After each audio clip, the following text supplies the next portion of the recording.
नमस्कार मित्रों, एक हाथी ने कैसे तोड़ा यमराज का घमंड। जी हाँ दोस्तों, आपको बता दें, हाथी यमराज से ऐसी प्रश्न कर डाली जिससे कि हाथी के प्रश्न में ही यमराज फंस गए और उनका घमंड चकनाचूर हो गया। आखिर ये कैसे हो सकता है? आपके मन में प्रश्न उठ रहे होंगे कि हाथी कैसे अपने प्रश्न में यमराज को फंसा सकती है। तो चलिए दोस्तों, वीडियो को शुरू करते हैं। उससे पहले आप लोग चैनल को सब्सक्राइब और वीडियो को लाइक कर दीजिए। एक छोटा सा गाँव था। उस गाँव में एक सेठ रहा करता था, जो कि सेठ के पास एक हाथी पाल रखा था। हाथी से सेठ बहुत प्यार करता था और उससे सुबह उठकर नहा धुलाकर उसे खाना देता और उसके बाद अपने कामों में लग जाता था। इस तरह से सेठ और हाथी के बीच प्यार देखकर गांव के लोग कहते थे कि इन दोनों के बीच मानव जैसा प्यार है। सेठ भी अपने हाथी से बहुत प्यार करता था, उसकी खान पान का ध्यान रखता था। समय ऐसे निकलते गए। एक दिन हाथी की मृत्यु हो जाती है और हाथी चली जाती है यमलोक। जी हाँ दोस्तों, यमलोक पहुँचती है तो वहाँ पर देखती है कि बहुत सारे मनुष्य जीव जंतु आए हुए हैं और यमराज सबकी यानी कर्मों का फल लेखा जोखा कर रहे हैं। यह सब देखकर हाथी कहती है कि यमराज तो सभी का लेखा जोखा ले रहे हैं। तभी इतने ही देर में हाथी का बारी आ जाता है। यमराज कहते हैं कि हे हाथी, तुमने तो बहुत अच्छा कर्म किया है, मैं तुम्हें मनुष्य योनि में भेजना चाहता हूँ। तभी हाथी कहती है कि नहीं प्रभु, आप मुझे मनुष्य योनि में मत भेजे, बहुत अच्छा होगा, क्योंकि मैं और सारे जीव जंतु में जन्म लेना पसंद करूँगी, परंतु मनुष्य योनि में जाना नहीं पसंद करूँगी, क्योंकि मनुष्य आजकल के ज़िंदगी में इतना यानी गिर गया है जो कि अपने फायदे के लिए किसी का भी बुरा कर सकता है। यह सब बात सुनकर यानी यमराज कहते हैं कि तुम कैसे कह सकती हो कि मनुष्य इतना गिर गया है। तभी हाथी कहती है कि आपको पता नहीं चलता है, मनुष्य भगवान को भी धोखा दे सकता है। ये तो मनुष्य की बात है, मनुष्य किसी को धोखा दे सकता है और अपने जाल में फंसाकर उसे ऐसा धोखा देगा कि उसे संभालने का मौका नहीं मिलेगा। इस तरह से दोस्तों यमराज कहते हैं कि तुम कहना क्या चाहती हो। तभी हाथी कहती है कि मनुष्य आपको भी धोखा दे सकता है। तभी यमराज कहते हैं कि देखो यहाँ पर बहुत सारे मनुष्य, कोई मेरे सिवा नहीं बोलता है यहाँ पर।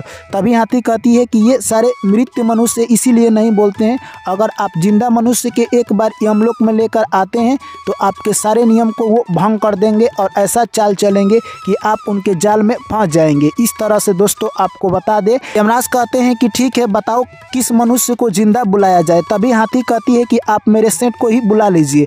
तभी यमराज अपने दूत को सेठ को बुलाने के लिए भेजते हैं। जैसे ही दूत आते हैं, पृथ्वी लोक पर सुबह हुआ था, वो इंतजार करने लगते हैं और शाम को जैसे सेठ खाना खाकर सोता है, उसे उठाकर ले जा रहे थे। तभी रास्ते में सेठ जाग जाता है और कहता है तुम लोग कौन हो और मुझे कहाँ ले जा रहे हो। इस तरह से दोस्तों आपको बता दें, यमदूत कहते हैं कि हम लोग यानी यमराज के दूत हैं और आपको यानी यमराज ने बुलाया है मृत लोक में, इसीलिए आपको लेकर जा रहे हैं। तभी दोस्तों वो सेठ कहता है कि वहाँ पर जिसकी मृत्यु हो जाता है वही जाता है, परंतु तुम लोग मुझे क्यों लेकर जा रहे हो। इतने में वो दोनों दूत बोलते हैं कि यमराज ने आपको बुलाया है। तभी वो सेठ समझ जाता है और कहता है कि ठीक है। उसके बाद सेठ के पास एक पन्ना और पेन था, वो निकालता है और उस पर कुछ लिख लेता है और लिख कर रख लेता है। इस तरह से दोस्तों कहे तो इतने ही देर में सेठ यमलोक पहुंच जाता है और उसके बाद यमराज कहते हैं कि आओ तुम्हारा देखो सेठ आ गया। हाथी भी वहां पर बैठी हुई थी। यह सब देखकर सेठ जाता है वहां पर यमराज के पास और नमस्कार करता है और वो पत्र निकालकर यमराज को दे देता है।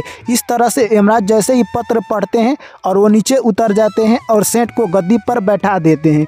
उसके बाद दोस्तों यानी सेठ वहाँ का नियम बनाता है और कहता है कि इस मृत्यु लोक में जो भी व्यक्ति जिसकी मृत्यु होगा वो नरक में नहीं जाएगा, सभी लोग स्वर्ग में जाएंगे। इस तरह से सारा नियम बदल देता है। सेठ कहता है कि मुझे कुछ दिनों के बाद तो यहाँ आना ही होगा, इसलिए मैं यहाँ का नियम बदल दूंगा, तो मुझे आएंगे तो हमें फ़ायदा होगा। इस तरह से सेठ अपने फायदे के लिए वहाँ का सारा नियम बदल देता है और जिसकी भी मृत्यु होती है सभी लोग को स्वर्ग लोक भेज रहा था। इस तरह से कहे तो दोस्तों हाहाकार मच जाता है, स्वर्ग लोक पूरा भर जाता है। तभी भगवान विष्णु की नज़र पड़ती है कि आखिर यमराज जी क्या कर रहे हैं कि सभी लोग स्वर्ग लोक में जा रहे हैं। तभी विष्णु जी कहते हैं कि चलकर एक बार देखा जाए कि आखिर यमराज क्या कर रहे हैं।